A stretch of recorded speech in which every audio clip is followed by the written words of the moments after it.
Brought to you by Penguin.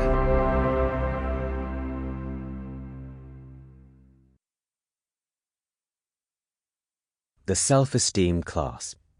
Simple Lessons for a Lifetime of Contentment. By Dr. Gyun, translated by Jamie Chang. Read by Isha Ladi. Prologue. Self-esteem is the answer. I'm a very happy middle-aged doctor with greying hair. I have my health, my beloved wife and children respect me, my parents trust me, and my brother supports me. On the whole, I have a very good life. But growing up, I never thought I would turn out so well. I was a frail child. I was sickly and sensitive. I often missed school because of chronic tonsillitis and burst into tears over nothing. I wasn't as outgoing and active as other boys, nor was I clever. I was of average intelligence, and I did not excel at working with my hands either. I had no confidence or patience. Grown-ups often worried about me. I was unsure of myself in everything I did. I was a good and obliging kid who always put others first. Looking back, that was my biggest problem. I did not put others first for their sake, but let others take the lead for fear of screwing up. I couldn't trust myself. Years later, I am not who I thought I'd be. I am very satisfied with my life, I trust my judgment, I love myself, and I am grateful to everyone who helped me become the person I am today. Some people think that I am happy with my life because of my status as a psychiatrist, that having a respected job boosted my confidence. They're not entirely wrong.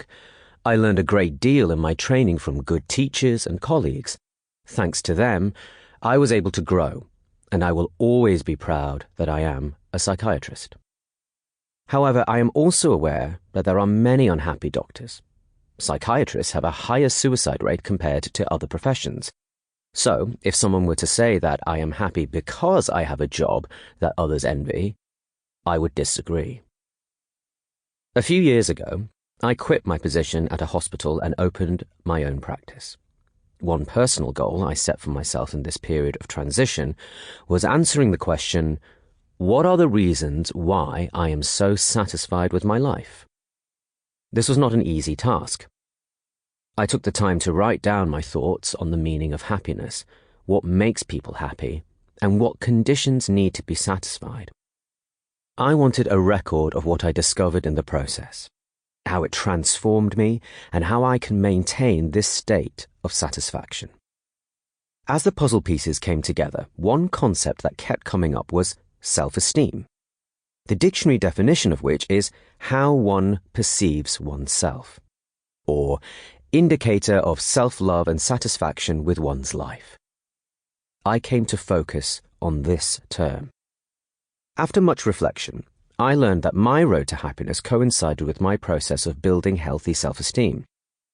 My self-esteem, it turned out, was at its lowest during the most miserable periods in my life. I was a man of very low self-esteem. I had to repeat a year in medical school, and that wasn't the first time I had failed at something. I did not get into the STEM high school of my choice, nor did I get into the medical program on the first try. Failing my courses in medical school was the biggest blow of them all.